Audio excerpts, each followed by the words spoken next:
Hi, joining you from chilly UK at the moment, and I'm just going to show my screen. Okay, that should be working. Hello, my name is Elizabeth Bartram, and I'm the Director of the Mills Archive Trust in the UK.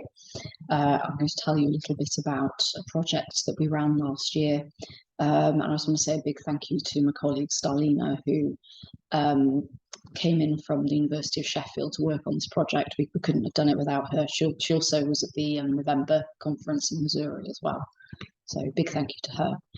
I'm going to just give you a very brief overview of the organisation I work for. So I work for the Mills Archive Trust. We're based in Reading, in the UK. We're completely independent. We're an accredited archive. And we're a registered charity as well, which I think makes us quite unusual. And we look at the whole history of milling from its ancient origins and up to contemporary happenings today. Millions of items and covering all aspects of milling as well. As you know, in terms of the world changing and archives adapting, we've got similar issues to everyone else, I suppose, in terms of demonstrating our continuing relevance to people today, widening our audiences, making more available online.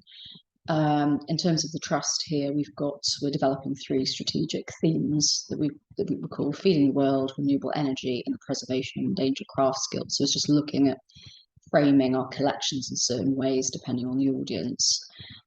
We do have digital preservation in place. We have a digital preservation plan, and we follow the NDSA benchmarks with plans to progress along that as well, given that we're a small organisation, so there's only so much we can do with the resources we've got.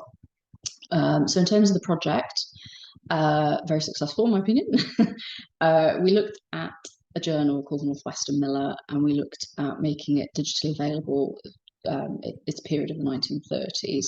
There was a gap online in terms of digitised material in that regard.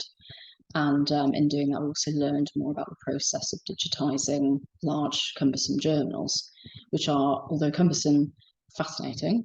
As a result, we produced more than 500 issues on our catalogue, which are now freely available to view, and they're OCR readable. They're talking about thousands and thousands of pages. The Northwestern Miller is fascinating because it gives you a way into the past that's actually surprisingly broad. So although it was produced for the milling industry in the United States, you don't have to be a mill geek to understand and get something out of it. So that there's commentary on race, on gender, on economics, on political tensions. And obviously the 1930s was a very interesting time, let's put it that way.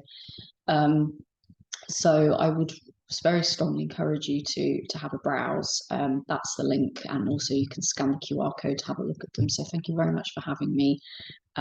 Please get in touch if you've got any questions or any suggestions of work we could also do throughout the time period really of the journals that we've got. Thank you very much.